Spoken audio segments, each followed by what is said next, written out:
everyone, let's continue with the Hindu vocab. The first word is disconcerting. देखिए disconcerting का मतलब होता है जब आप किस चीज़ को अगर disconcerting बोलते हैं ना तो उस चीज़ से आपको ना एंजाइटी फील हो रहा है, कन्फ्यूजन फील हो रहा है और एम्बेरस्ड फील हो रहा है, तो उसे हम कहते हैं disconcerting. तो इसका सिनोनिम क्या हो जाएगा? डिस्टर्बिंग. एंटोनिम क्या हो जाएगा? कन्वीनियंट. आप इसे अपनी सेंटेंस में यूज़ कर सकते हैं. There was a disconcerting silence. The next one is discern. देखिए discern का मतलब होता है जब किसी चीज़ को ना बहुत कठिनाई से देख पाते हैं या पहचान पाते हैं ना तो उसे discern कहा जाता है, यानी कि टू सी और notice something with great difficulty. तो इसका सिनोनिम क्या हो जाएगा? नोटिस. एंटोनिम क्या हो जाएगा? इग्नोर. आप इसे अपने सेंटेंस में यूज कर सकते हैं. It was hard to discern why this was happening. The next one is convict. देखिए कॉन्विक्ट का मतलब होता है जब कोर्ट किसी पर्सन को ना अपराधी ठहरा देता है ना तो उसे कॉन्विक्ट कहा जाता है, यानी कि टू से officially in a code of law that somebody is guilty of a crime. तो इसका सिनोनिम क्या हो जाएगा? कंडेम. एंटोनिम क्या हो जाएगा? एक्विट. आप इसे अपने सेंटेंस में यूज कर सकते हैं.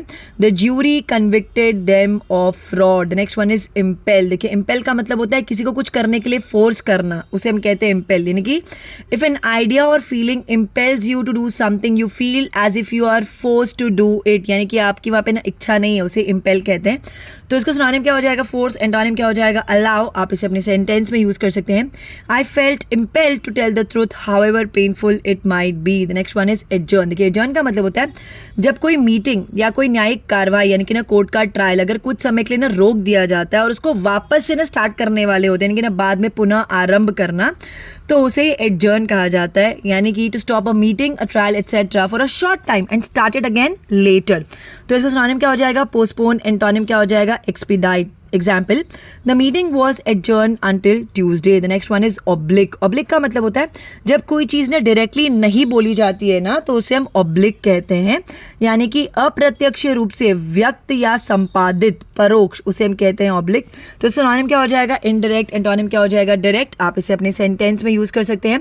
She made several oblique references to the current financial situation. The next one is pogrom. देखिए pogrom का मतलब होता है ये एक ऑर्गेनाइज तरीका है जब किसी एक पर्टिकुलर एथनिक ग्रुप को, यानी कि एक पर्टिकुलर रिलीजन के लोगों को या एक पर्टिकुलर कास्ट के लोगों को जब है ना एक साथ ना खत्म करने का अगर कोई प्लान अगर बना ले ना, सोच ले कि उसको डिस्ट्रॉय करना है ना, तो उसको पॉग्रम कहा जाता है. Example, the famine and pogroms in 19th century eastern Europe forced many Jewish refugees to emigrate. The next one is remission. देखिए रेमिशन का मतलब होता है Remission refers to a stage of lesser intensity when something subsides or improves, यानी कि सुधार, उसे रेमिशन कहा जाता है.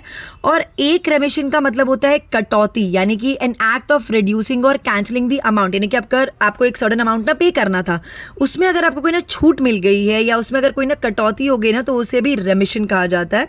तो इसका सिनोनिम क्या हो जाएगा? फॉरगिवनेस. एंटोनिम क्या हो जाएगा? पनिशमेंट. आप इसे अपनी सेंटेंस में यूज कर सकते हैं. He was given 3 months रेमिशन for good behaviour. The next one is consent. Consent का मतलब होता है अग्रीमेंट, परमिशन, यानी कि सहमति, स्वीकृति या अनुमति, उसे हम कहते हैं कंसेंट. तो इसका सिनोनिम क्या हो जाएगा? असेंट. एंटोनिम क्या हो जाएगा? डिनायल. आप इसे अपने सेंटेंस में यूज कर सकते हैं. They parted by mutual consent. The next one is ascertain. Ascertain का मतलब होता है कुछ पता लगाना, यानी कि टू फाइंड समथिंग आउट, उसे हम कहते हैं असर्टन. तो इसका सिनोनिम क्या हो जाएगा? डिस्कवर. एंटोनिम क्या हो जाएगा? ओवरलुक. आप इसे अपनी सेंटेंस में यूज कर सकते हैं. Have you ascertained whether she is coming or not? The next one is counsel. देखिए counsel का मतलब होता है to give professional advice and help to somebody with a problem, यानी कि अगर कोई पर्सन किसी दिक्कत या परेशानी में है ना तो जब उसको एक प्रोफेशनल एडवाइस दिया जाता है या हेल्प किया जाता है ना तो उसे हम कहते हैं काउंसिल. तो इसका नाम क्या हो जाएगा? एडवाइस. आप इसे अपने सेंटेंस में यूज कर सकते हैं. I suggest you to take the teacher's counsel. The next one is incumbent. देखिए इसका मतलब होता है person who is currently in an official position, यानी कि ना पदधारी, उसे हम कहते हैं incumbent. तो इसका सिनोनिम क्या हो जाएगा? Office holder. एंटोनिम क्या हो जाएगा? कैंडिडेट. आप इसे अपने सेंटेंस में यूज कर सकते हैं.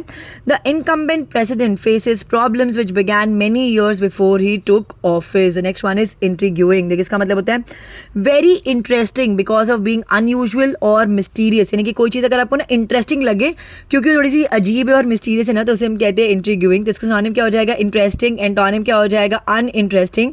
आप इसे अपने सेंटेंस में यूज़ कर सकते हैं। She has a really intriguing personality. The next one is premature. Premature का मतलब होता है हैपनिंग बिफोर द नॉर्मल और एक्सपेक्टेड टाइम, यानी कि ना समय से पूर्व अगर कुछ घटित हो जाए तो उसे प्री मैच्योर कहा जाता है।